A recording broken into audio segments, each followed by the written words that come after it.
Howdy, folks. Happy Thursday. We've got some things to discuss, some talk between the NHL and the NHLPA. It got a little heated. We sort of expected that, but we'll start with our pre-show. Go ahead, Russ.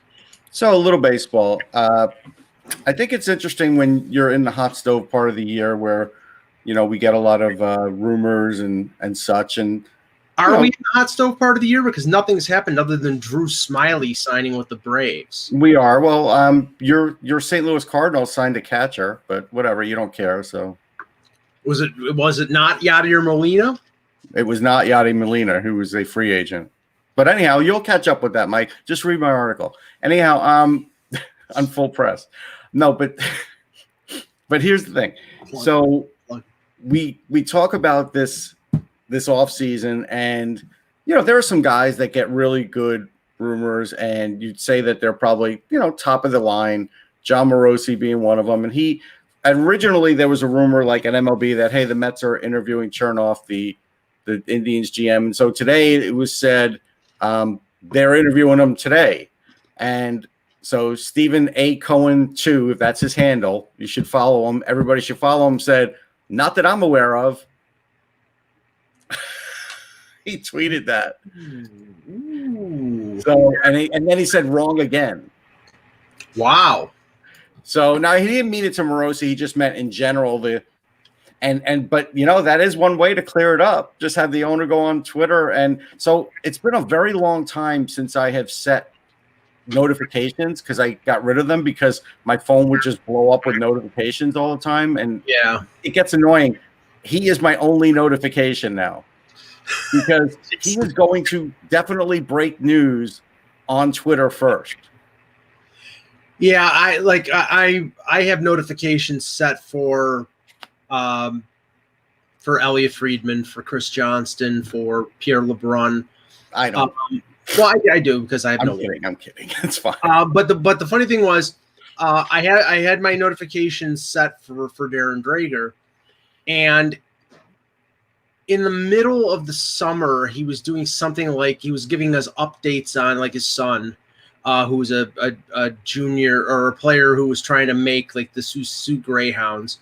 And then it was stuff like about he was updating about like some bantam team that he was coaching or something. And like I had to sort of like for like a month, I had to unfollow him, not unfollow, but unnotify him just because it was getting just so deluged with things that I didn't care about. When it came back to like the trade deadline and things of that nature, there you go. I got it. Yeah. So when it came to the trade deadline and things of that nature, no. And Mike Cohen, you're nuts if you think CJ is a Leafs homer. He is not a Leafs. He's not. No, he is a straight on reporter. He's as good as it gets. Yeah, I will say this though. The last thing about the Mets owner. So somebody else asked him. They just tweeted out into the universe and tagged him and just said, "Hey, would you rip up a Picasso? Because everybody knows he owns a very famous Picasso. Would you rip up a Picasso for a Mets World Series ring?" And his answer was, "Can it be an inexpensive one?" But Eck, I was saying, as far as rumors, there was a Met rumor that they were interviewing a general manager, and the owner shot it down on Twitter, like just boom, shot it down. And that is one way to clear up if you want your message out there and you want to control it. That is one way to do it. Yeah, although so Eck, that breaks all sorts of protocol with it. It does. Like that. Why I said, because I'm just like saying, I'm thinking of like the way, because I have owners who I talk to, I have GMs I talk to, and it's funny when you talk to an owner, you really have to be careful about not getting out because that's a big issue. Like if an owner tells you something that a GM doesn't want out there because let's say this: if it's an owner like Cohen who just took over the Mets and is hands-on right now on everything, then you can pretty much believe what he says in terms of, okay, no, we're not talking to this guy. If it's Hal Steinbrenner, he's got a network of Cashman and other, levels of stratification, he might not know that they're talking to somebody. Right. So that's the thing. It's like in this instance, I would believe him as, okay, he's not talking. There's only one other guy. That's it. Right. Sandy Alderson and Cohen. You're right. So right. But it's just an interesting thing. So I said, basically, I used to have Twitter notifications set for a lot of things and then unset them all. And now I've reset it for him because I'm certain he is going to break news. Yeah. And now I had to put a notification on him. And it really puts teams in a weird spot. I mean, unless, really what he needs to do, and someone will get to him about this eventually, is they'll get to him and they'll say, you've got to if you're going to break the news, you got to break it on our website, Right. Because the owners don't necessarily see the importance of the website right away. Because a lot of the owners are old schooler guys, and they're like, websites are important, but they're not making us any money. But they are their own little microcosm. And they have their little thing. You have to break that through there. Well, you need to tell Eugene Melnick that because he made news. Remember when he interviewed? Okay, one second, I'll be right back. Let me just get the introduction. You remember when he was interviewed on Hockey Night in Canada and broke the certain news, and then he was on the Bob McCowan podcast and broke some other news. So it's I'm not sure that they're going to limit themselves to certain. A lot of owners aren't going to do this, but right now, like you said, he just took over a team. There's not a lot of hierarchy. So it is a perfect time for him to do that while things are getting together. It doesn't hurt his business. That's the bottom line. No, it doesn't. While we wait for Ack here, the NBA draft was yesterday, and again, this is the thing. Back in the day, I'd say less than a decade ago, I knew most of the guys who were drafted in the first round of the NBA draft. I watched college basketball. I watched the tournament. Players stayed in college a little longer, so you got to be more aware of them. I didn't know who the number one pick was. Anthony. Yeah, I only found out the last couple of days because I have a friend who does a guide, and he helps us. He attaches it to my website, so we help push it. And that's the only reason I know. And I watch too because I do generally watch drafts because I am a draft junkie. And yeah, me too. But that's the thing. It's where I was into it years and years ago, but now it's okay, I don't know. I didn't know who Anthony Edwards was. I know who the guy from ER is and Goose from Top Gun, but not this guy. The only thing I knew James Wiseman about was the fact that he, played 2 games for Memphis and then was ruled out because he'd been given money or something like that. I didn't know any of these guys. The kid the Knicks drafted, Obi Toppin. I've never heard of him before in my life. Yeah, I will say this. Oh, go ahead. What Ack, you want to say? No, you finish. You finish that. Okay, I was gonna finish it up with the guy the Knicks got. I think he's a decent player. I did like the guy from the Israeli Basketball League because they called him the Prince of Tel Aviv. I think that's great. Anytime it's the same as the German Gretzky. Anytime somebody gets a nickname like that, I'm all in. So I was laughing at that. And also there was the guy I wrote about, Nate Hitton. He didn't get drafted. And now it's pretty much certain that the Mavericks are signing him to a 2-way contract. So it does show you that the NBA draft probably needs more than 2 rounds. 2 rounds isn't enough because a lot of guys got signed right after the draft, and that tells you they're failing at the draft. Yeah, there's probably strategy about not wanting to be drafted in that. Yeah, if you're drafted 57 to 60, let's say. You're better off being a free agent and just going to a team you want to go to. Yeah, you can pick a better scenario for you. Yes. And I need your advice, Ross. I need dog advice. I need dog advice. Yeah, you got it. For a second. So I have to take a second of you guys. Okay, so we have a 7-year-old Shih Tzu, right? And this now 16-week-old Corgi. Right. And the drama that goes on in this house between these 2 dogs is I know you've had plenty of dogs. Yeah. I've had old and young. Trying to interpret it is hilarious to me. Trying to interpret what's going on. Because they're wagging their tails, and the Corgi now has taken to biting the Shih Tzu's ears and pulling her across the floor by her ears, which is something that I don't think the Shih Tzu loves. So no. I scream at her, and she's good. She stops. She won't do that, but she'll still do it. Yet the Shih Tzu still comes back wagging her tail. Am I wrong? Should I just be allowing the Corgi to drag the Shih Tzu across the floor? I wouldn't allow it because you don't want it to escalate to something else. You don't have to scream, but you could, just say no and take the ear out of the mouth, and maybe even reward her with a treat for not doing it. Yeah, you could do that. That's what I would do because you just don't want it to escalate. Yeah, I know you gotta let some of this dominance. You do. No. horseplay and that kind of stuff, even grabbing of a tail or something. I had a dog drag one of ours across the floor by the tail. By the tail is fine. By the ear, you could have damage. Like it looks wrong, but it happens. And yet the Shih Tzu's not like yelping or anything like that. But you know what the problem is? If there's an injury there's a lot of blood vessels there. Yeah. You would have a lot of blood in the house, and then all of a sudden you'd have to rush her to the vet. Right. The other thing is corgi play. Yeah. Are you feeding them together? No, I feed them separately. Okay. That's a good idea at the start because the corgi will eat everything. The Shih Tzu only eats what she wants to when she wants to. Yeah. I mean, if you ever had lunch with Mike, you would know, but that's where most conflicts happen. Yeah, no, they don't. And we have never fed the Shih Tzu near our corgi because we had corgis before, and it's just because she just eats when she'll eat a little bit here, a little bit there, and the corgis will eat everything immediately. Don't get between me and my French fries. So now actually Mike's very generous with the French fries, to be honest. So this time of day, I try to get them tired by now. Like I take them for a walk right before this, and try to get them tired so they lay down during the podcast, right? Mm-hmm. So we put them to sleep. This time, yes, they do. They love the topics that we discuss.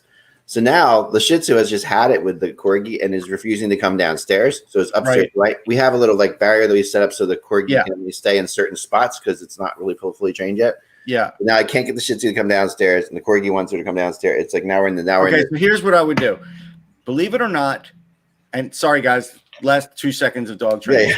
Believe it or not, mentally working your dog out will knock them out quicker than anything. So start working on sit, stay, all those things for a few minutes. Just a few minutes of that is worth 20 minutes of a walk. Really? Okay. It'll knock them out. The other thing is, another secret, while you're not hearing my dog, best bully sticks. Just go there, buy them. It takes at least an hour for my dog to chew through one, and that's how long our show is. So those are freaking expensive, but I guess they're worth it, huh? Yeah, they're worth it. I saw them in Costco, a bag of them for $33. I'm like, $33, but yeah. Yeah, you could. I did just get a good deal on Amazon. I'll shoot you a link. Excellent. All right, guys, thanks for the help there. So everybody feels like puppy buzz. There you go. Corgi's sleeping. I think we're good. I think we're gonna be good for the rest of the show at this point. All right. Man, middle of the night, Corgi kept me up for 3 hours last night. All right, here we go. Hockey World, it's Thursday, November 19th, 2020. I'm Michael Agello. I'm Russ Cohen from Sportsology.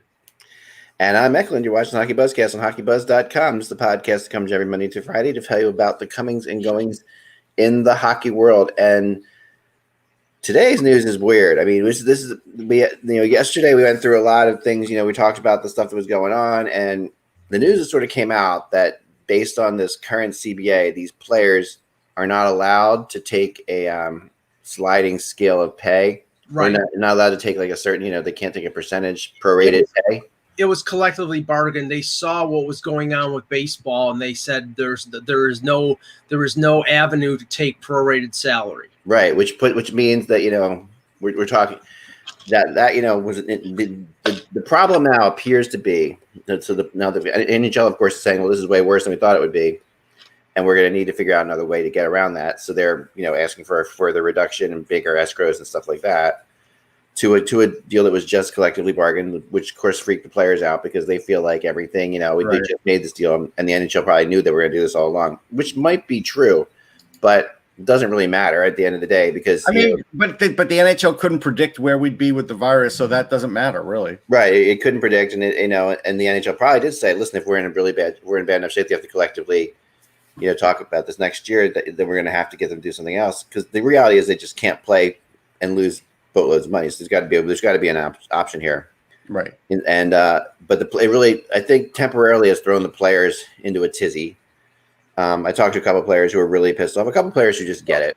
It's being promoted out there. Like I read Elliot Friedman's thing that everybody's freaking out. Well, I wouldn't say everybody is freaking out. There's a lot of people that But what Friedman reported was that the players feel betrayed. I mean, there's a lot of hyperbole going on both sides. I mean, we were talking yesterday about the fact that, well, it was sneaking out that, well, they may cancel the season. Bull crap. They're not canceling the season. The players want to play and the owners want to play. No, I don't think they're going to cancel the season either. But I think a little bit of there's a negotiation that's happening here. Yeah. behind the scenes, and that's what's going on. I mean, and we've been here before, like this is my specialty in the hockey world because it's what I started with in the first place. Right. And honestly, it's like, okay, I get that an agreement was just negotiated 4 months ago. I get it. You think, okay, the worst is over with. This is an ever-changing avenue in terms of what's going on in the world of COVID. And what Friedman reported was deferred amount of 20 up from 10 and escrow at 25, or deferred at 26 and escrow staying the same. Honestly, I don't see a problem. I get that you want your money now, as much of your money now, but if they're saying deferred and you're getting your money eventually, what is the problem? It's hard to say. Yeah, it's hard. Well, the problem, I think the problem here is more about the trust issues than anything else. I think that I get it. Which is not like necessarily, which is to be honest, that like with given what's going on in the world, no one really is going to have the time for it. But I'll explain to you what the issue really is. Like, I mean, given what we're all dealing with and what we're all, everybody's taking less money to do what they're doing right now for sure. And it's hard to imagine that you say I'm going to give me $3 million instead of $4 million next year. I'm going to have a problem with that. But the problem it really comes down to, I think, the concept of that people feel as if since this was just negotiated 4 months ago, the NHL should have known that this was happening, and therefore agreed to these terms, fully knowing that they have to come back and say, right. But you know what? Like any contract, they're all made to be broken. Like anything else, they're all made to renegotiate. I look at it like this: if I'm a player that makes, like you said, $4 million and I'm getting 3 up front, I'm not thrilled that I'm deferring, but what's the option? If I'm doing this and every other player is doing this, that means the owner's losing, maybe $100 million where the player's losing $1 million. Like the player has to understand if enough of them act the way they want to act, whoever the ones that are freaking out, the lights will be off. Is that better? The ones that are freaking out are, by the way, the ones who are making the most money. And this is typically the case with the NHL with players, which is really crazy because I mean the players who are really affected by this are the guys who are making the least amount of money. They're the ones who are taking, like you're going from like I don't know what's the minimum 700,000 minimum. Yeah, 700,000 to 400,000 or something like that. That and then taxes taken out of that, so you're really bringing home 200,000, whatever. That's still a lot of money, but you only have a 3 or 4 year career. That's the players who really are in trouble. Those are the players who really do get affected by this, right? Right. So, but remember where we are when the CBA was agreed to in July. I remember it vividly that they thought when a season started, they thought, okay, it was going to be November or December at the latest, and there would be fans in the stands, or they thought, and there probably would be some fans in the stands. Now we're in November. There won't be fans in the stands until a vaccine is distributed, which could be late winter, early spring. Yeah, they didn't know what the landscape was. So the only thing I think that they could have anticipated was to have the first year adjustable based on where things were going. But they agreed on a structure, and now they have to adjust the structure. Now, if players were going to be getting less overall, I would say there would be reason to get pissed off. But they're getting the money eventually.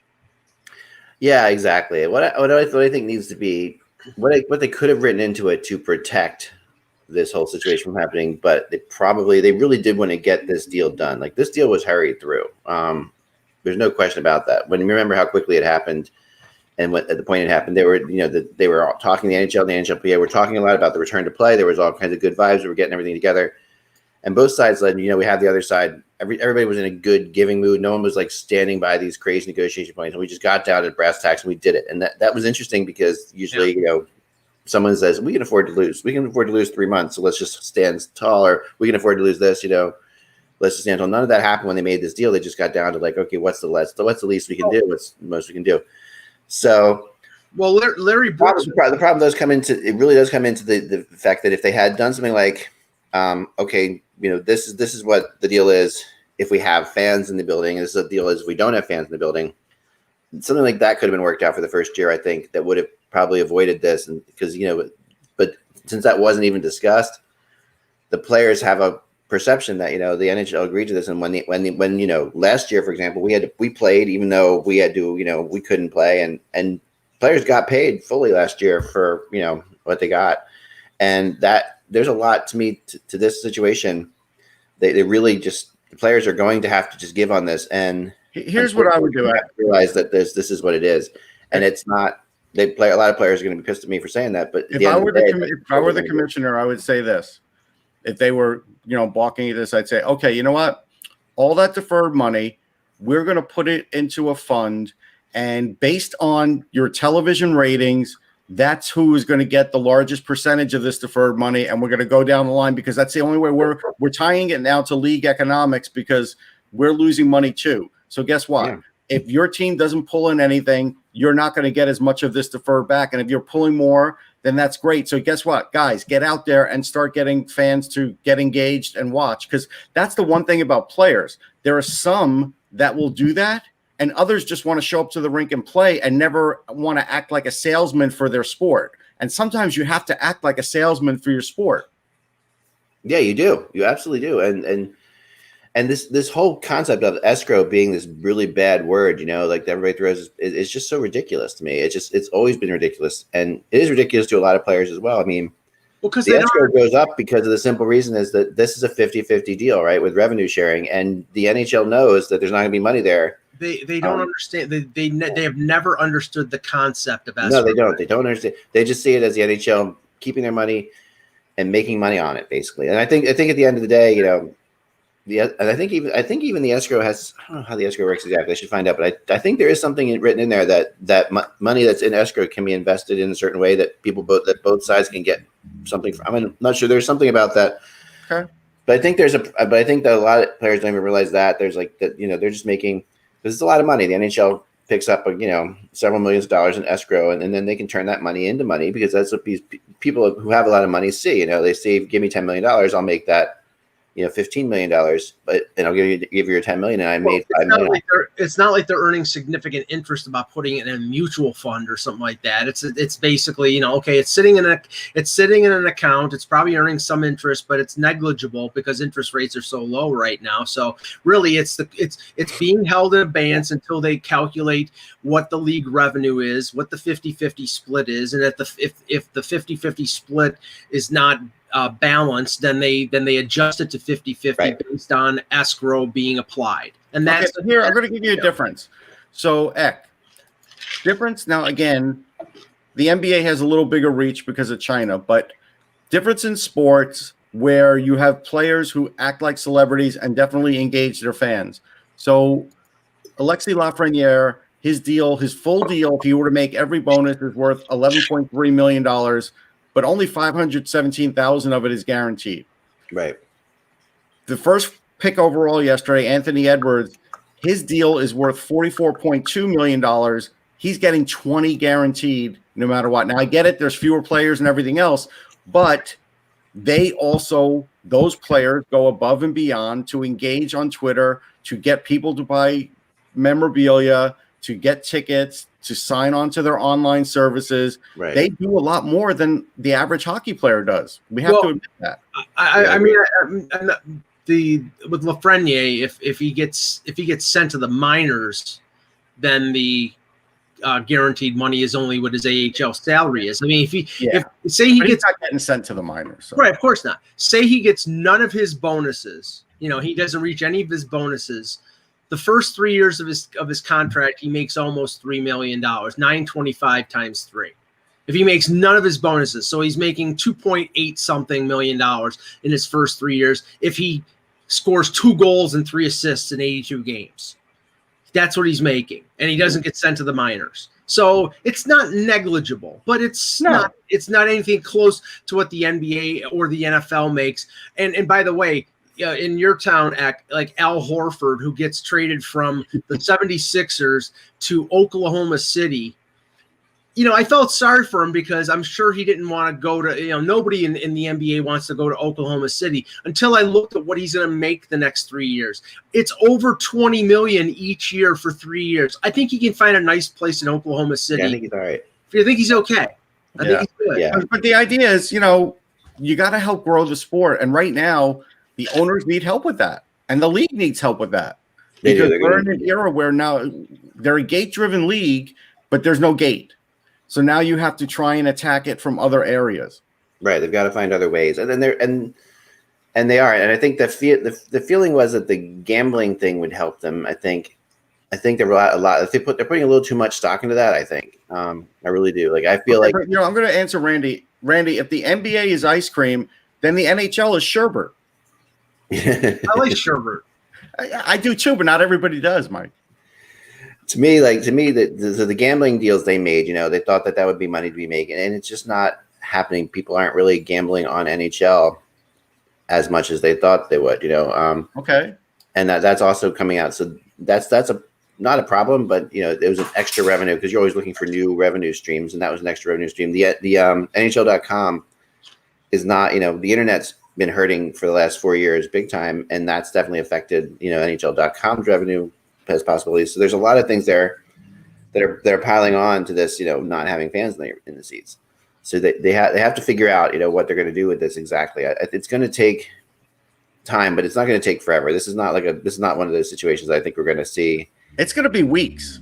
Anything crazy? It could be weeks, but I think it can't be much more than like 2 weeks because of the I agree with that issue here with when you're going to start camp, if you're going to start in January, if you want to get 60 games in, because the other issue is that as it keeps decreasing games, the NHL is making less and less money, and the players should look at like then we're not getting our escrow back if we're making less and less money. So that's how you look at the escrow, not like the escrow the other way around. So it's weird. The escrow is they're not taking money from you; they're holding money in case they don't hit numbers.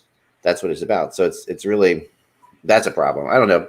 It's not very exciting, I know, to listen to this kind of talk, but it was interesting. The psychology of it yesterday to me was interesting because everybody's, right now, everybody's a little bit fed up, obviously. Like there's a certain amount of everybody's been stuck inside and bottled up. You get angry. I get it. And you know what, Ak, it's going to ramp up now because like in places like in New York State, things are shutting down again. Yeah. Rationing is beginning again. I was at a store today and like people were losing their mind because toilet paper is gone again. It's like, come on. If you didn't store up toilet paper after the last bull crap, then you're an idiot. Yeah. So that is going to be an issue. You're absolutely right. And that's going to bring things on. And people are going to, but also that's going to make it more and more obvious that they've got to get this thing figured out too. Like I think that I think argue you shouldn't putting much. I think that the most annoying part now, and I said this yesterday, the most annoying part now is now we're at the precipice of a vaccine. Like, okay, the vaccine is real. It's there. Now it's a question of waiting for the vaccine. And everybody's like, come on, get it out. Let's get back. We want to get back to normal. And it's like, it's not so easy. It's got to be produced. It's got to be distributed. It's going to take time. And you know how it is when people are just so at that close to finally having a solution. That's the time when they're the most annoyed. Yeah.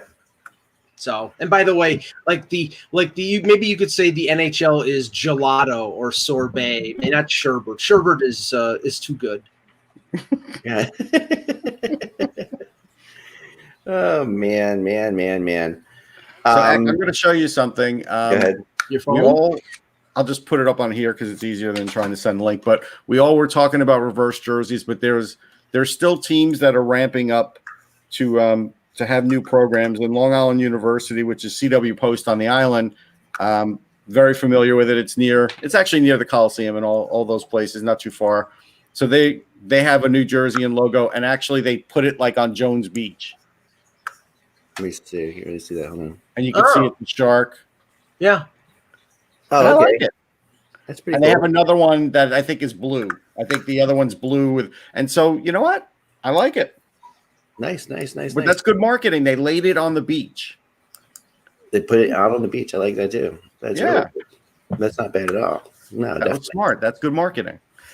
Definitely. It's funny today. I was reading the article about Joe Thornton over in Switzerland, and I don't know if you saw this article. It was really interesting, and I was going through it. Luke Fox from Sportsnet wrote it. Yeah, the concept of how different, and this shows you really how hockey players deep down are. We put there and paint them as a picture of babies not wanting money and all this stuff. And obviously, Thornton's made plenty of money in his time and all that stuff. And He's playing for free over there because they're, you know, the Swiss person said, the Swiss owner says, I don't know, can't pay you this year. We can probably pay you next year, maybe the year after that. Joe's like, just pay me whatever. It doesn't matter. I'm here to play. I want to, you know, it's just a funny, like the whole, and honestly, this is how, you know, most hockey players are. And there really aren't like, I mean, there's a whole thing in the Players Association trying to move things forward for the players in the future and all that, which is all legitimate. But deep down, they're not these guys. Like, it was a very interesting day for that article to come out because it just contrasts with what you feel like owners who are like, you know, devastated by the NHL and don't trust the NHL all of a sudden. And I get it, but it's like this is like there's no Joe Thornton just playing for free, you know, over there, and he's, you know, and they're selling his you know, they're selling all of his stuff. They're selling hats, they're selling jerseys with him, they're selling masks with him. Joe's made enough money, yeah. He's made enough money, but and he's just using it to get in shape. Yeah, he's just a great guy, and he's going to be wonderful to see him in a market like Toronto and see how that plays out. When I watched this, I was like really got kind of excited. It was hard not to get excited about it. Actually, in the article, they said don't get excited about it. It was pretty funny when he wrote that. He'll be happy-go-lucky until the playoffs start and the real pressure comes on. Because I've seen Joe under pressure, and it's not all smiles and giggles. You have to be fair about that. Oh yeah. Oh yeah. There's no question. No, he's a competitor. You know, at the end of the day. Yeah. Very competitive. And this is going to help. This is going to help him. You know, because if training camps open up in the middle of December and we're, you know, could be 3 weeks away from training camps, he's going to have a month or so of game action under his belt, and that's going to help him sort of get off to, you know, a quick start with Toronto. So that I think it's a good thing for those players who are able to find gigs in Europe that are intending to come back over to the NHL and play this season. They're going to have an advantage over players who are just working out and maybe have had limited ice time since, you know, their teams were eliminated, especially those teams like Buffalo and Ottawa and Detroit who haven't played in 9 months. A week extra of training camp is not going to help those guys get up to speed. Those teams are in trouble. And most of them are not good teams anyway because they missed the playoffs, but they're in trouble because they, you know, generally those players have been, you know, inactive in terms of skating and everything. You know, I'm sure individually some of them have been able to get on the ice, but you know, they haven't played competitive hockey since March. Big time. No, I think, and then there's been a ton of, I mean, the players we've seen this before, you know, the concept of players in Europe, you know, playing ahead of this, or, you know, or guys even like, you know, I'm still kind of surprised that what Austin Matthews did hasn't been followed through by other players, you know. The Movember thing? No. Yeah, that mustache is awful. Not that. It's awesome. He's what I'm talking about is like Austin Matthews going over and playing in Switzerland, you know, when he played over there. Like, I'm surprised we haven't seen more kids do that. I'll tell you why. It's you have to have a family committed to doing that, to living there for 3 or 4 months. You can't just send your kid over and hope it all turns out. You got to have like at least a mom or a mom and a dad go over. Yeah, that's why. Yeah, no, that's true. It's true. But some of these, yeah, I mean, if you're making money, so you can afford it. If you go over there, that is one thing. Matthews made money playing over there. I don't know where, because I've heard. I just want to answer this question. I've heard this out there before. I don't know who talked about this, about the Leafs using a 2 forward, 3 defense. First of all, they're the team that would least do this because they don't have enough good defensemen to play 3 defensemen at one time. So I don't know where people have gotten this. I can't imagine that they're going to try any weird structure type of thing like this. That I don't think that works. Yeah, I'm really I've heard that out there before. Maybe it's just an internet rumor. I don't know where it came from, but I don't know where it came from either. And I've heard it too, and I don't think that's. It doesn't seem like our league is working in that way at all. You know? No, I don't think so. But let's talk about Gabriel Anderskog for a second, because like here's one of the probably top UFAs coming out next year, and his name's being thrown around a lot as to, you know, what he's going to be worth. Like what we think Gabriel Anderskog is worth. And Landeskog's, you know, a good solid player for this team, obviously. Yeah. But like, I don't think he's not a superstar. He's not he's not a superstar. You know, his contract right now is 7 years, $40 million, I think, something like that. So he's like, you know, he's under $6 million per right now. So, yeah, and do we see him getting much more than that this summer? I mean, do we see him like? No, his numbers declined last year. He could very well be, Jonathan Taves light, but because of the heavy minutes that he played, now you're looking at a 50-point guy instead of a 70-point guy. He's worth more to the Avalanche in the room than he is any other team, but I'm not paying him any more than that. Yeah, I mean, I saw this article on NBC where they used comparables of like Chris Kreider and Braden Shen, who are roughly $7 million a year guys, so that's like they've signed 7 years. As an example, Landeskog may have scored more points than Kreider, but he doesn't have Kreider's speed. And so that's another worry is I don't think you can put him in the Kreider category because he doesn't have that speed. Like the minute Gabriel Landeskog loses some speed, he's going to have trouble in this league. And so that's a part of it. Yeah. I mean, yes, he's a captain, and that there's leadership, gentlemen, but I don't that captain leadership thing isn't, is not good for like an extra $1 million a year in general. No, this is much more of a results oriented league than that. Not in a flat cap world, I'll tell you that. No. Someone put out Landeskog or Kevin Hayes. That's an interesting argument. I mean, yeah, that's a good argument, except Kevin Hayes is a center. Yes, exactly. He's a center, right? Yeah.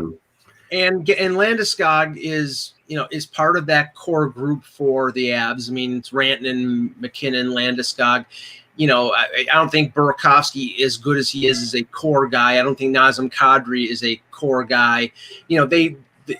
Whether I think they will go all out to sign him. The only thing is, if he is unreasonable, if he's looking for $8.5 million, they have to think about paying McKinnon in a couple years. So they're not gonna leave themselves vulnerable to McKinnon walking away. But I think Landeskog would be reasonable because his money, because his stats have been good, but not fantastic. I think he's probably a $6.5 to $7 million guy. And they have players coming off the cap next year. Saad is a UFA. Yeah, they've got money. I mean, they've done. Sakic has done such a great job with this team. It's not that, but you're going to keep that going. That's like you say. You've got Makar coming up. You're going to have other guys who are going to take a lot. Right. They're going to want a lot of money. I mean, I don't know what the breaking point is. If he won't come under $8 million, is that a breaking point for Colorado? Are they going to say? Oh yeah, that's a breaking point. Yeah. I think 8's too much. I think it's probably. Here's another factor. So like looking at Kreider, he had like 116 hits. Landeskog's down to 84. Landeskog has to be super physical. Like that's how he's getting a lot of his goals. Yeah. And if that's starting to drop, so is the $7 million might be okay. Might be a little high depending on how many years. I mean, like you're talking about, though, he's going to be 29 years old when his new deal kicks in. Yeah, but I don't care. He's another one. I'll give him 7 by 5. I'm not giving him more than that. Right, like if he wants a 7 or 8 year deal, no, because he's an old 29. It feels like like he plays a tough game. He gets beat up a lot. Yeah, remember, like 3 years ago, he was down to 33 points a year. He did rebound from that, but right. That's So that some are saying in the chat room that he deserves 8. No way. I don't know. No way. No, I think that. I mean, is he at? It is interesting. There's the other side of things. Is he more Braden Shen, or is he more Pacioretty? Like, is he more at the point where we're looking at a guy who's like Braden? I think he's closer to Pacioretty than Braden Shen. Which is like a guy who's you're going to sign from too much for too long because he's going to get paid on what he's done, or like Braden Shen, who was just starting to come into his own and getting paid on what he was going to do. I think. Oh, okay, you can't. Right now, to this point.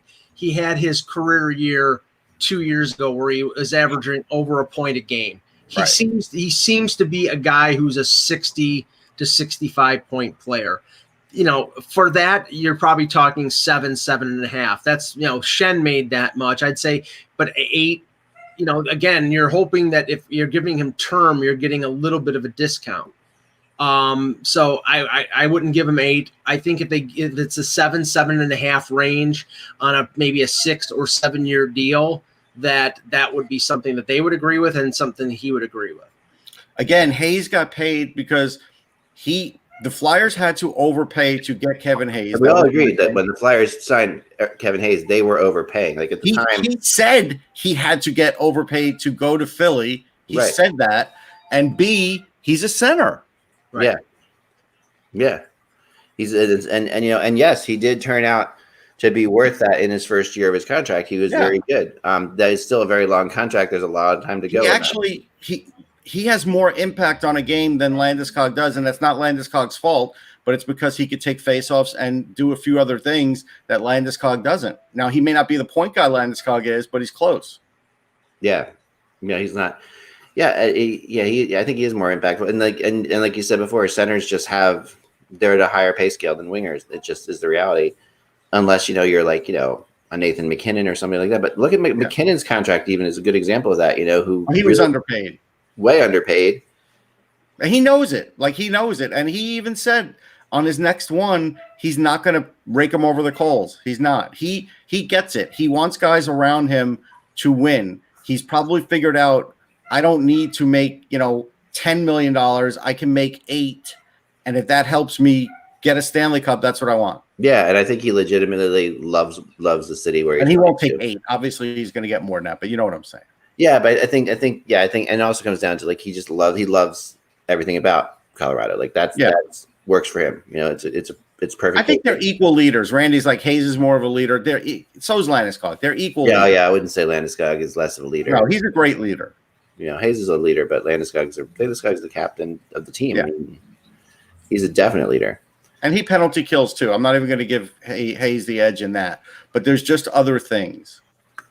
So someone asked, will McKinnon pass? I'm sorry. Will McKinnon pass McDavid on his next contract? And that's no, I don't think so. No. I think McDavid kind of is in his own world. I mean, obviously there are other players. Yeah, like Skinner, right? Skinner's, but for sure. Excuse me a second. I'm gonna turn that off. Skinner is definitely. Skinner was a symptom of a desperate team with desperate need for offense, keeping a guy who scored in a career year. It was all the stars were aligned, and in the end, the Sabres get screwed because I like Jeff Skinner as a player. I've always liked him. I've always thought he was good. He's a 25 to 30 goal scorer who was on a 50 goal pace until he got hurt late in the season for the Sabres, and he's the Jason Blake of the last 5 years. A guy who hit it big and had his career year the year he hit free agency, and he was never ever anywhere close to being as good as he was that year. That's the situation with free agency. Sometimes people hit it at the right time. I almost think that players get fed the puck more when they're a year away from free agency because it helps the overall league. Okay, this guy gets this money. I know I'm better than him. Then I can go out and get more money.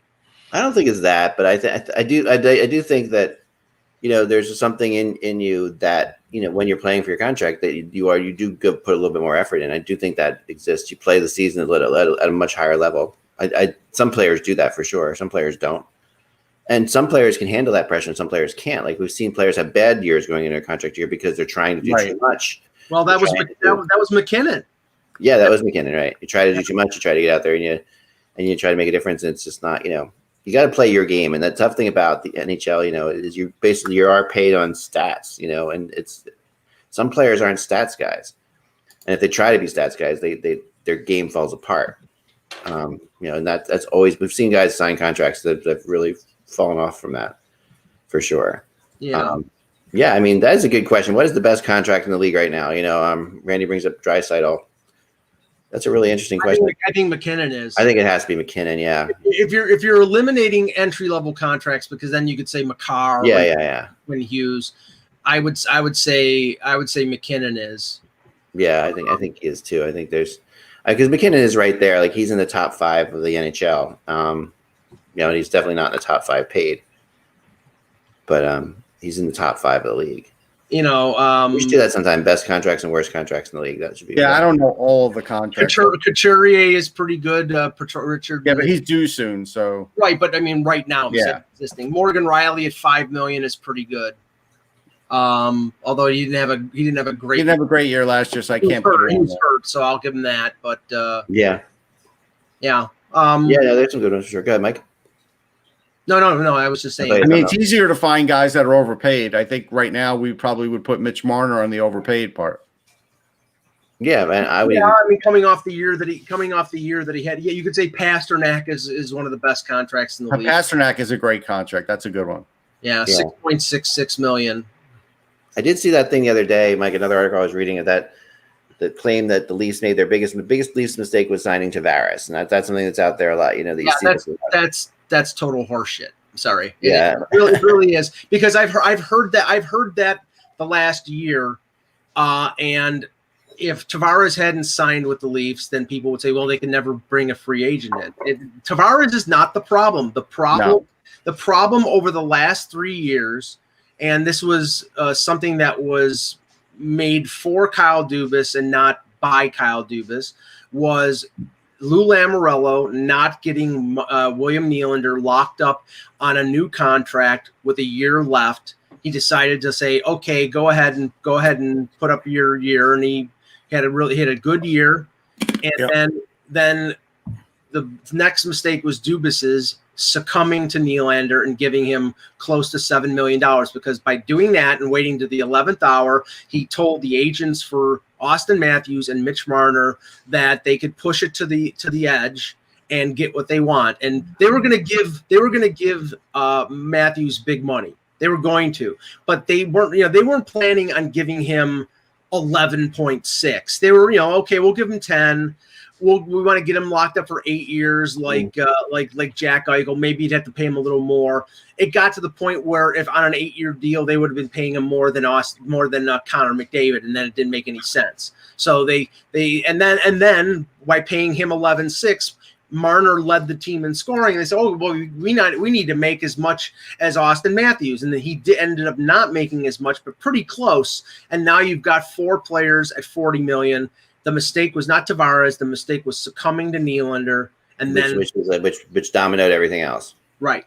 Exactly. Yeah, I can see that. So the question here: what Zibanejad is a good contract right now? Obviously, we talked about that. Yeah, he's due soon, so What are your thoughts on this, Russ? This is a question that you take here. The question is, what would you expect Zibanejad getting in his next contract? If there's a possibility the Rangers end up trading him and be on the market for younger centers if he's asking too much. I mean, they can't trade him. They're going to have to pay him because they're already short on centers. It's a good question. I think we do need to see what he's going to do this year, but I would be in the neighborhood of 7 and change. I don't know. He's got another year left. Right. So we have to see what he's going to do. You're not going to rush to it now. It could get up to 8 and change. I could see that happening. If he continues on the arc he has, it'll be 8 and change. Yeah, yep. I can see that. What was this? Yeah, Buchnevich will get moved at some point, and it's not his fault. He actually is a good player, but he's been up and down with Quinn, so I agree with that. There's another one for Russ. Can you elaborate on scouting this next group of prospects and how COVID impacts seeing? Yeah, sure. So actually, I have an article that I haven't put out yet. Spoke to an assistant GM about this, but basically the worry is that yes, these guys have to get in a certain amount of games. If they don't, it could adversely affect them. And that's guys that have already been drafted, forgetting about the younger prospects. I brought up one yesterday that, got rejected from the Swedish league and can't play in the OHL now, right? Because it hasn't started, Brant Clark. And that's something where players just want to play now, and it's very hard to find spots for them. So yes, it is going to affect them. The ECHL thing now, yeah. It's, that's going to create more havoc. Although, to be fair, there's very few prospects there. It's more veterans, but still, there's some guys that end up developing. I talked about Jonathan Quick yesterday, and there's goalies are the ones that suffer because goalies are the ones that really need the ice time, and goalies now aren't going to get much ice time this year, and so that's going to affect things. I mean, there's no question right now that the World Juniors will be heavily scouted, but the scouts aren't even allowed to show up. And the fact that they're not allowed to show up and be there in person is crazy to me. So yeah, this is going to be an interesting scouting year. It's more video, and to be really honest, a lot of these scouts aren't used to using just video. So there's a learning curve, and that's why you do see some teams signing more video guys now, so they can put them video and get them ISO video, and not just stuff. There are services for that, and Instat is a great one. But I'm just saying, not everybody wants to sign up for the service because they're looking for certain things. They want their guys to almost tell the guy that's working for them what to look for and find me these things. And, and you can't do that with another service. I mean, Instat does, they let you like suggest, but you're only going to get a couple a year or something like that. There's ISO video stuff. There also the high camera videos that they have, the whole life videos and stuff like that. So there's a lot more of that. And those you're seeing now on Twitter, more of those kinds of guys are getting hired because of that. And I think, and like we said about a week or two ago, it's probably going to cost some scouts some jobs, which really would suck. Oh, there's no question. No question about that. Zach is asking about Getzlaf. First of all, Getzlaf's got a no move. So if he doesn't want to go anywhere, he's not going anywhere. But he could be moved to certain places. One of them actually is Philadelphia, which is pretty funny. But I don't know how that would happen, or I don't know what world that would happen. Or you would have to take JVR back, and they don't want that salary and that term. They're trying. He's on the last year of a deal. Like, I'm just saying, would they take Shane Gostisbehere? They'd still have to somehow find $3 million worth of space. The Flyers, they can't do that. Yeah, it would be. I know that's one of the places he has on his list that he would go to. See, it may be one of the places. But he basically has to get traded, and Anaheim doesn't really want money back in return. They want to be able to get rid of that money. He still is a big draw for them. It's hard to really move him. Right. I don't see him getting traded back until the deadline, and if he wants to go someplace where he has a chance to win the cup, then he retains salary. But I don't think like he's going to go. He's got it made in Anaheim. He's making $8.25 million. He's been there forever. They're not going to win anything. So if he just wants to, if this is the last year of his career, or if he's somebody who's going to go year by year, he's probably going to stay in Anaheim. He's probably going to, but if he wants to win a Stanley Cup and he thinks he can go someplace like, Washington or Philly or Pittsburgh or someplace like that. Yeah. Then I think he could do that after, like you said, cheaper. But Zegras is the heir apparent. And I think because Zegras is due to go to the AHL, I still think he might be good enough to make it on the NHL team, that you're at least going to have him camp, and you want him in camp with Getzlaf anyhow to learn a lot. All right, Leafs and Anderson pass next season, or is Campbell the bona fide number one? I don't think Leafs and Anderson pass next season, Mike. Do you? It all depends on how he plays this year. Yeah, the reason that they didn't go for a goaltender when everybody was talking about Anderson being moved and them going. Was the whole the fact that I think the guys that they wanted were probably Matt Murray and maybe Markstrom. And once Markstrom went to Calgary and he was being paid more than Anderson, and Murray went to Ottawa, they said, Marc-Andre Fleury too. Maybe Fleury, but I think Vegas would have had to eat significant money for them to take Fleury on. Mm-hmm. So if those are the cases, then they didn't see anybody else in free agency that was an upgrade over Anderson, and figured it's not worth the hubbub because Anderson and Matthews are close, and Anderson's been a very solid regular season goaltender and wasn't the reason why they lost the playoffs last year. So that they said, well, we'll go if he has a good year again, and he's going to play less this year because Campbell is going to play a lot, because Campbell played well when they got him from LA, and he plays well in the playoffs, then I think they'll sign him to an extension. But if he plays that well, then he might be the best goaltender out there in free agency, and then he may leave someplace else. So they have to plan for a potential Anderson being gone. Campbell is not a number one. He's not. No, I think they're already in their heads have an exit strategy for Anderson, because Anderson's going to want a 3-year deal from somebody, and even if he has a good year, I don't think they're going to want to pay him for 3 more years. Yeah, Anderson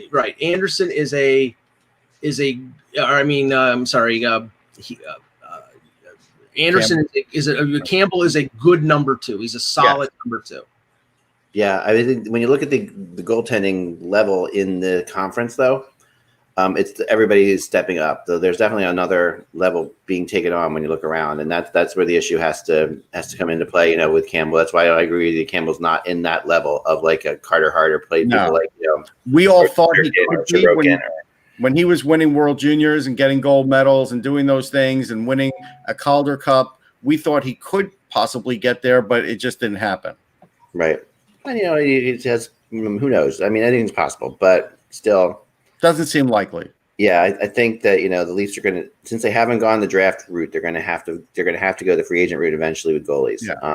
Because they're not going to have a goalie that's going to be really, they don't have a real goalie, a prospect in their system, right? That's going to be hugely successful. They don't have a real stud prospect from what I know of, right? Am I right about that? Right. What, the Leafs? Yeah. Yeah, I mean, they have a couple of decent goalie prospects, but nobody's standing out yet. But the thing is, Ian Scott was CHL goalie of the year. Joseph Wall is a really good prospect. Wall struggled last year with the Marlies because the Marlies were terrible after Sheldon Keefe got called up to the NHL, and Ian Scott had a hip surgery that he missed the entire season. I think the plan for him was to play in the ECHL, but now their team in the ECHL isn't playing, and they have 4 goaltenders in their system besides Anderson and Campbell. So that's gonna hurt them. It is. Yeah, that's gonna be a big problem. And a little more Leafs thing before we get out of here. The final year of this core. Yes, I think if they don't win, this is the final year before Nylander gets traded. I think it's the final year of Dubas that this doesn't work, because I think that's why he's brought in all these veterans. I think if they don't get out of the first round of the playoffs, Shanahan's going to look at Dubas, and he's going to, even if he doesn't want to fire him, I think he's going to be forced to. It's funny. Didn't I read already somewhere that Dubas is safe for after this year too? It depends on how bad the failure is, Russ. If they lose in the first round, but they have a bunch of injuries or there's some plausible excuse, that's fair.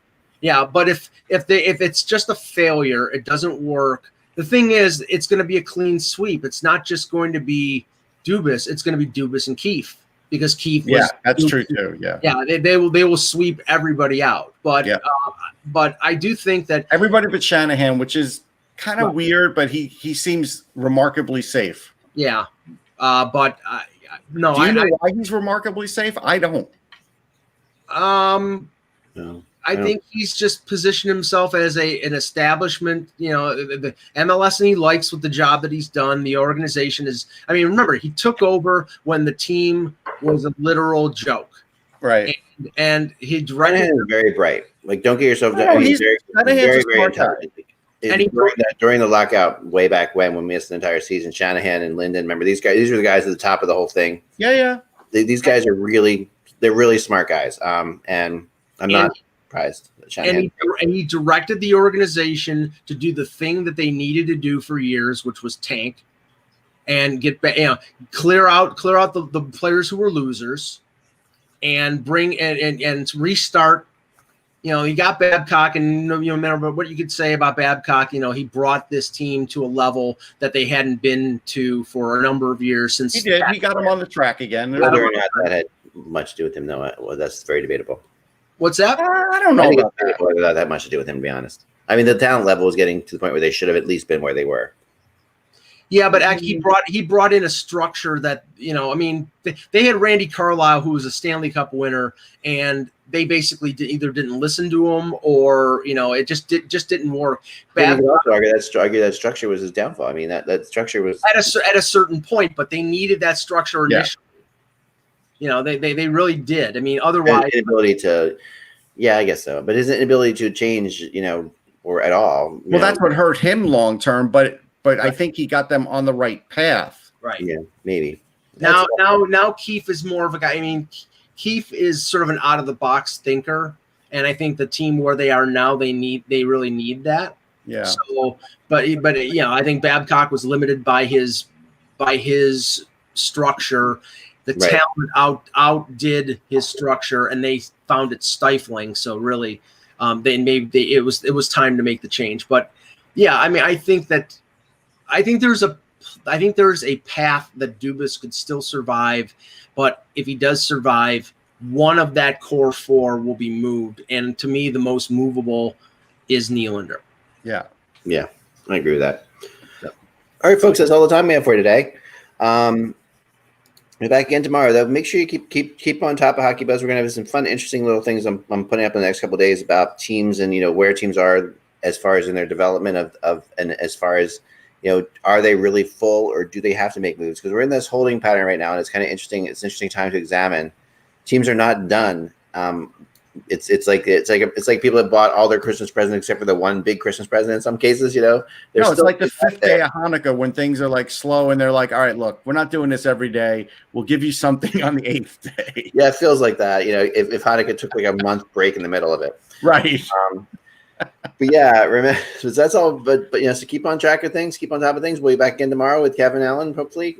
Remember, without the buzz, it is just hockey. We will talk to you then.